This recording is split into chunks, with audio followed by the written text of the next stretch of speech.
Ang ITNOL or In the Name of Love Charity Art Group of Professional Artists ay merong ika-13 art exhibit na kung saan ay maglalast from today, January 13 up to January 30. So it's really wonderful, it's really great to be here. And I will not take it so long na, no? Dahil napakaganda po na pagkakataon na narito tayo, kasama natin si Sir Romy Gutierrez. Hindi ko na ano yun, pero kilala ko na yung pangalan na yan nung ako'y binata pa. O binatilyo ako nung mga panahon na yun. And it's really wonderful that he's with us tonight. At bago siguro natin tawagin yung isa-isa yung mga artist, hinga natin si Sir Romy ng isang magandang encouragement. Actually, bata pa siya pero pader na siya sa ating sa sining, no? Sa mundo ng sining. Sir, ayun sir, tinago kayo naman. Dito po.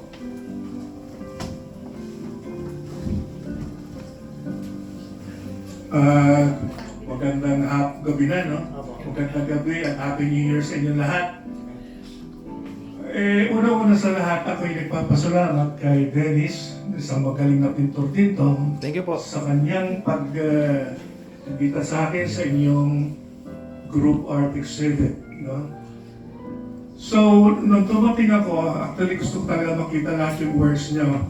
Kaya umikot ako, tinitinignan ko isa-isa, at talagang kamangha-mangha, magagaling yung works niyo. Salamat po. Ang ano ko rin, yung gawa niyo, you have a style of your own, kanya-kanya, yun ang ganda, very interesting tingnan. Kaya, from realism, surrealism, impressionism, Fauvism, cubism, abstractionism. Mukhang walang abstract, Walang abstract. So, Meron. Meron din. Meron po sa likod.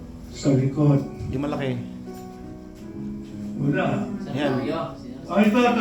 Yeah. Abstract yan, okay. So, lahat ng isip na gagawa ng Pilipino. Kanina pinag-uusapan namin tungkol sa mga style. Sabi ko nga, nabasa ko talaga sa Jerry yan. It was our critic that Filipino artist can compare with the best in the world. And ngayon, isa pang napag-usapan natin kanina, naalala ko. Meron ding isip na you can find it anywhere. Everywhere. Nakikita ko yan minsan sa hospital. Nakikita ko sa mga buildings, sa mga restaurant, at sa mga paber. Ito tinatawag na vandalism. Ngayon, nakakatawag tignan, pero maniwala kayo, maraming magandang gawa ng mga vandals na ito na talagang very creative. Talagang sariling likha. Siyempre, iba hindi talaga maganda, no? Talagang parang dumi. Pero ito may nadaanan namin, we came from Antipolo. Nakita na pader, pagkahaban pader, may mga painting. Isipin mo na lang yung perang ginastos nila sa pintura. Pagkamamahal ng pintura ngayon, kahit sabihin mo, binili sa hardware, ganun pa rin, mahal din yan. So talagang, it's very creative at saka very nice. Kaya sabi ko, sayang yung talent, dapat siyang tinitin nila at least sa plywood o sa canvas, at least na paper serve. Kasi ilalagay mo sa papel, isang taon lang, wala na yan eh. Sayang, di ba? Ngayon, bakit nga ba tayo nag-i-exhibit? Anong purpose natin at tayo nag-i-exhibit?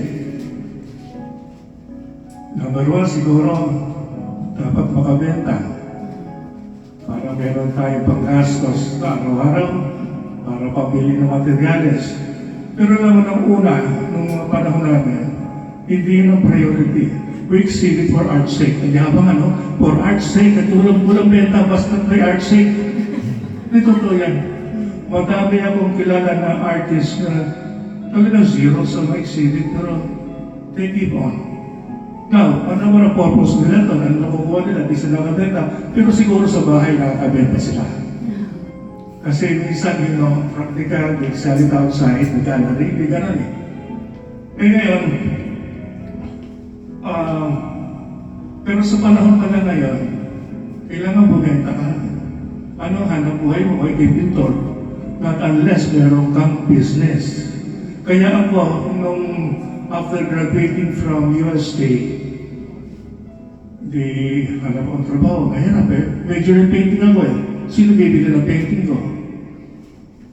So napunta ako, nagpursige ako maghanap ng trabaho, talaga mahirap. Pero as a student, nakakabenta ako eh. Sa AAP, sa Shell Computation. Ang blessing sa akin na para mayroong pera sa aking pag-aaral kasi my father is a very honest military man. Maliglang sweldo nun. 5 kami pinag-aaral.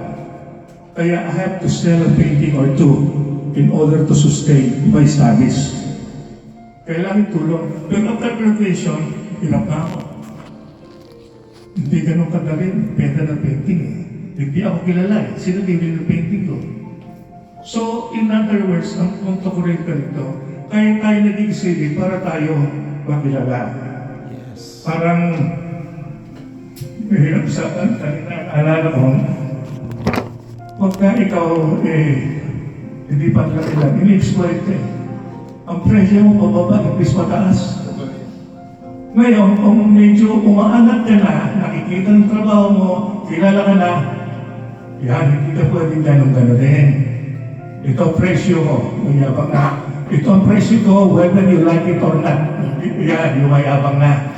Kaya lagi ng danger pagka naging mayabang na yung artist. Kasi, alam mo minsan pera-pera eh, hindi maganda doon. So, at saka, ang pag-isipin talaga is, primarily ako for art's sake. Tama yan. Gusto mo, nasa history ka eh. Nasa libro ka. They will remember you because of your works, your creative works. At saka sa art, kung maaari maging creative ka eh, kasi dami kalaban. Ang daming magaling.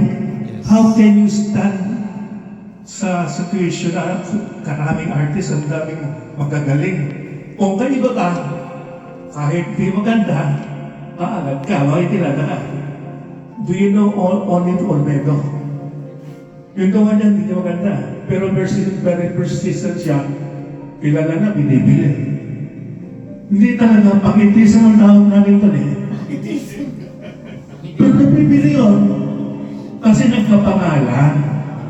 Nag-exhibit siya, group show, naging president siya ng Saturday group.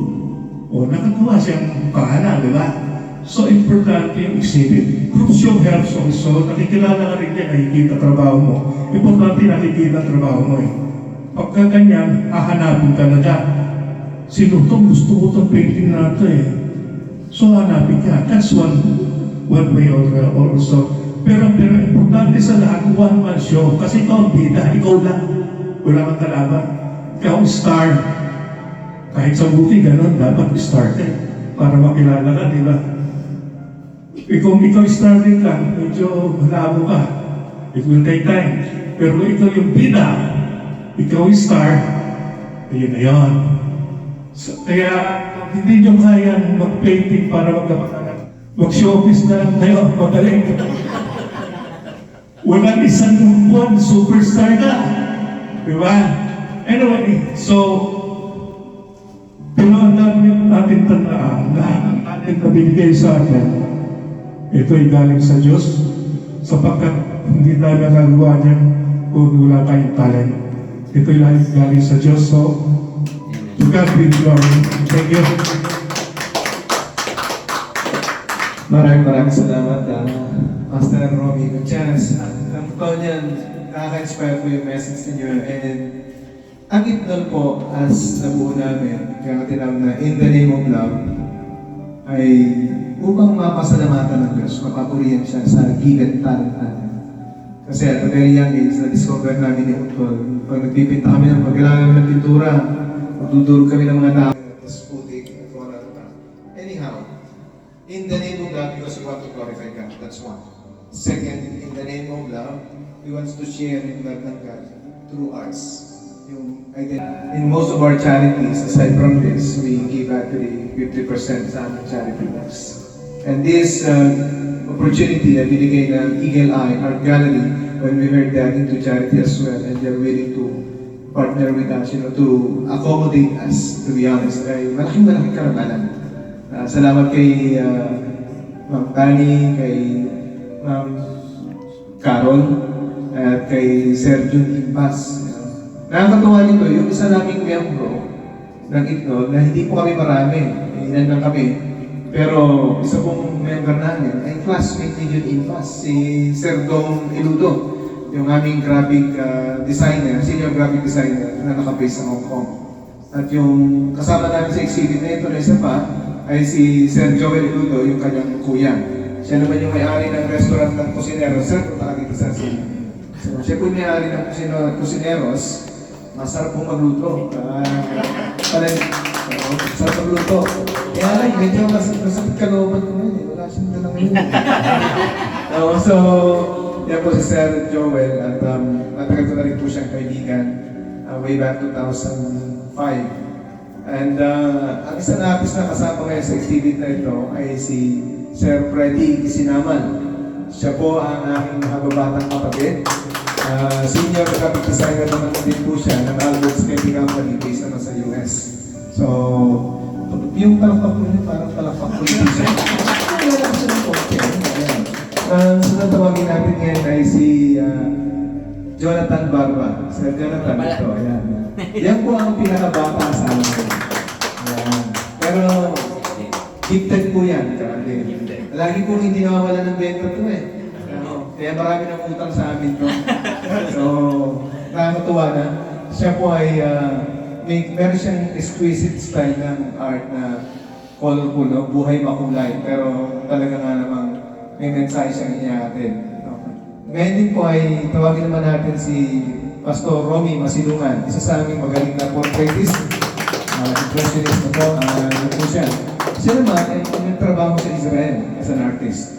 At marami po siyang naging market doon hanggang sa pagbalik niya rito. Tawagin natin ngayon naman ay si Pastor Mario Villanueva. Lagi pong sumuli ko ng mga gallery eh. At kasama po namin sa Saint Roll way back 2015. Gano'n, no? Kasi ang noon po, nagsimula lang 2012. Ano po? Ang unang exhibit ay with Tom. Then the second exhibit, kami dalawa ni Agnes. So, Hong Kong. and Hong Kong. at sa Hong Kong naman pala, nagkaroon ng exhibit kami noon. Twice kami ang Itnog, dalawang beses po nag-Hong Kong International Exhibit. So, doon ay nakasama rin namin si Master Sena. Wala po si Master Sena rito, pero siya po ay kasama na namin since way back 2018, if I'm not mistaken. So yun po, maging si Master Rodney Martinez ng Bacolod. Kasama po natin siya. Professor din siya ng